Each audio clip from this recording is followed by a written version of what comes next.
What do you want to talk about today? All right. First, I wanted to get you guys' opinion on something. Before I do that, I'm going to give you guys my strongly opposed religion. Okay. I used to be a believer, but I wasn't a strong believer, so me converting to an atheist was pretty easy. It's just due to lack of evidence and things not making sense. It's pretty much that. And I've been an atheist almost a year now, and basically, Congratulations. Thank you. When I used to do research and stuff, I would come across people saying, like, you have to know, like, religious text, like, in and out to argue for or against it. And I just wanted to get you guys' opinion on that. Like, what do you think about that? No, it's much more helpful, depending on what kind of argue you mean, to read the book A Manual for Creating Atheists, or to download the Atheos app, which is I'm about to spell live on video. So this is going to be watch fun. out. Atheos. I am saving you, brother. Dude, we're good. I wanted to do it myself. I'm trying to help. Thanks. So, Mom, you're embarrassing. So are we talking about arguing, I'm sorry, just catching up. Are we talking about arguing against religion or for atheism? It's mainly against it, because, like, I would see people like online say, you can't argue against the Bible because you never read it. You don't know the whole everything, you know. It could be even like a simple like verse, and they can say, oh, you don't know the whole Bible, so you can't argue against it. And I don't know what to say about that, because I say it's pretty smart not to argue against something you don't know.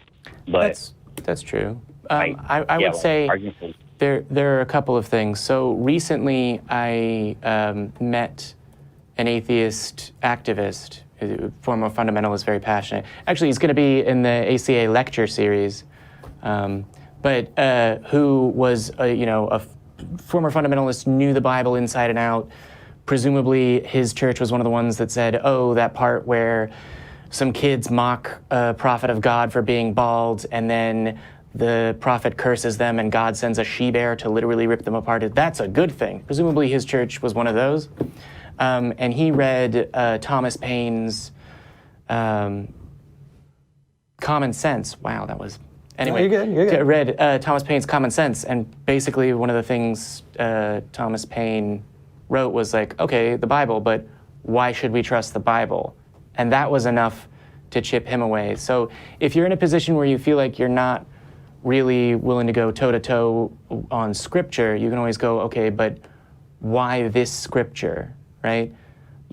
Like, oh, do you guys know what's in the Bhagavad Gita? Have you read the Quran?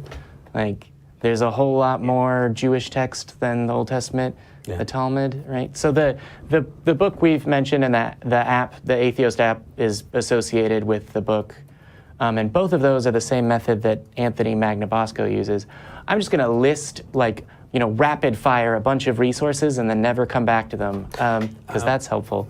But the method they use is focused more on the, like, okay, but how do you form beliefs and why, rather than addressing this specific belief. Look, these two parts of the Bible say contradictory things. And it's just using the Socratic method.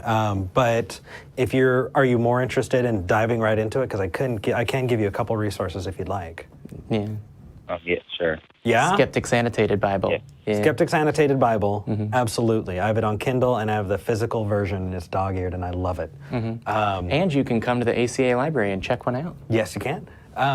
Membership, you can only look $30 a year. A book by David Fitzgerald. It's called Nailed, 10 Christian Myths that Show That Jesus Never Existed at All.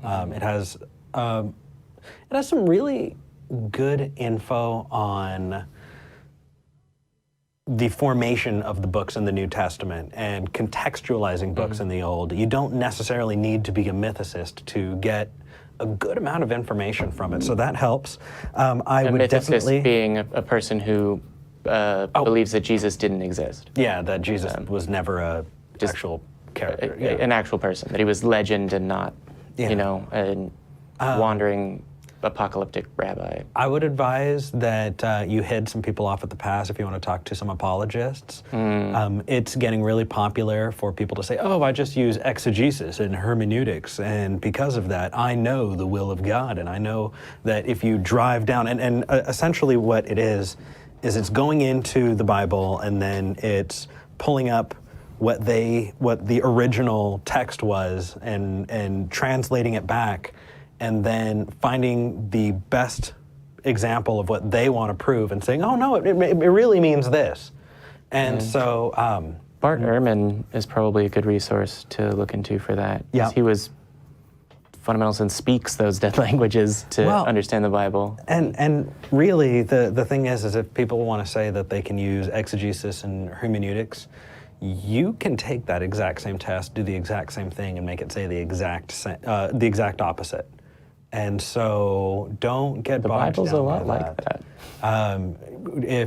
And I know it sounds intimidating when you start going through it and taking a look at it, but really all they're trying to do is do this post hoc shuffle, this little dance back, and everything just, means exactly what I want it to mean, and there's nothing wrong.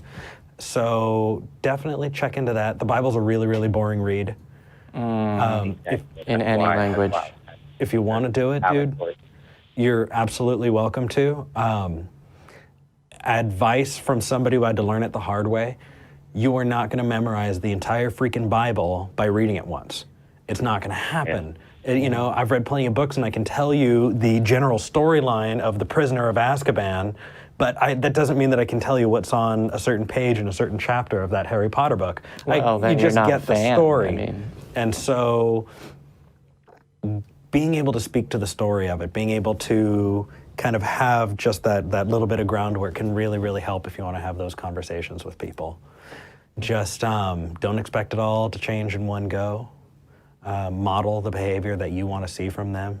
Admit when something is wrong, or admit when you're wrong, or when you say, I don't know, and you come back, they're going to respect you more, and show them that you respect them more by doing the same. And it'll help a lot. Yeah.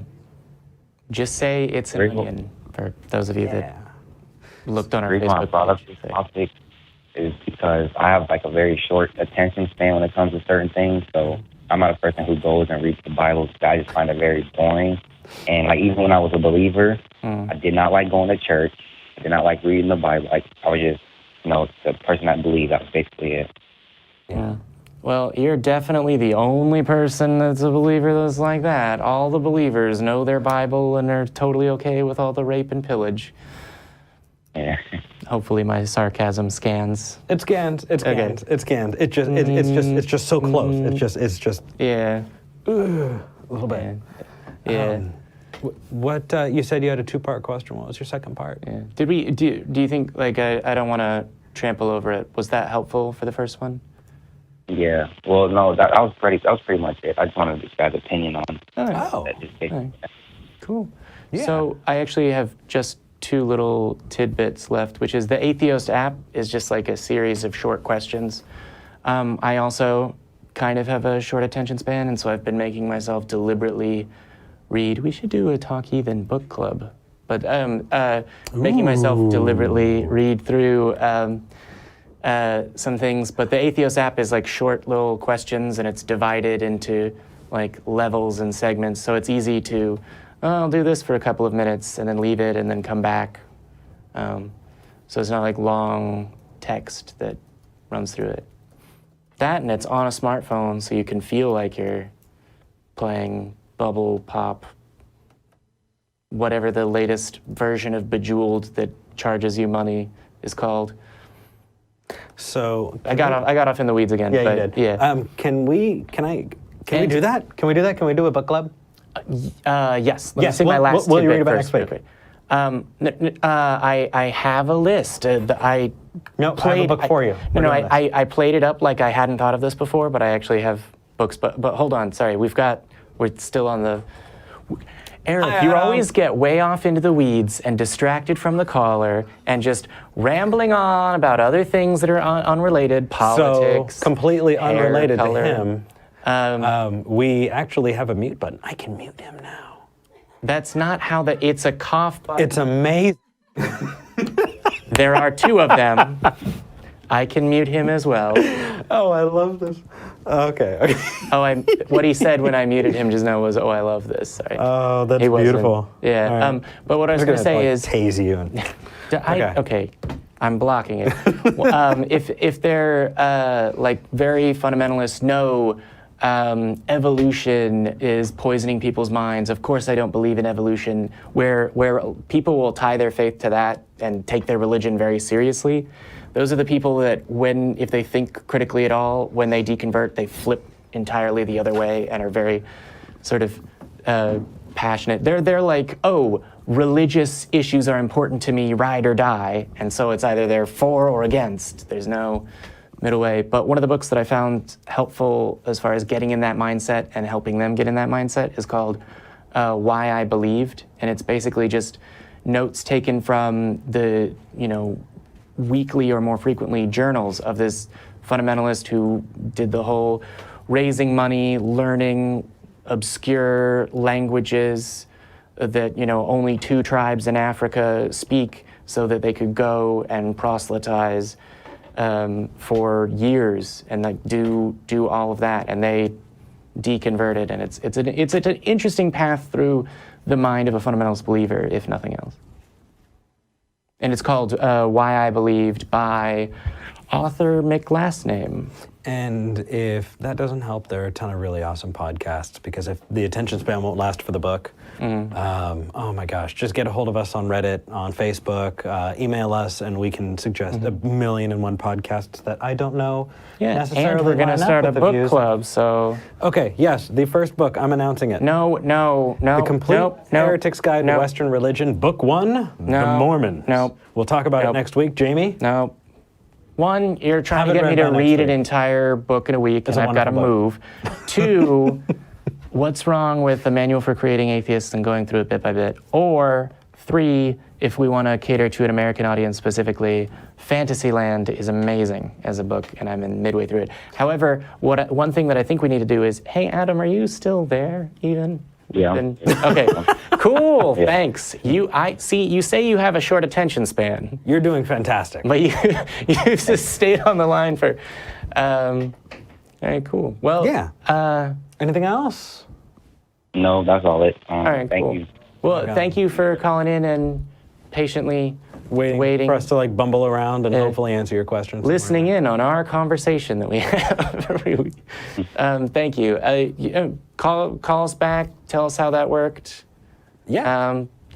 Definitely. Facebook, Twitter, Instagram, Reddit. All that stuff. Ready? Yeah.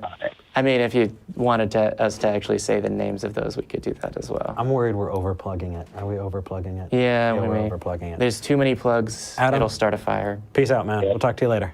All right. Thank you for calling in. Bye.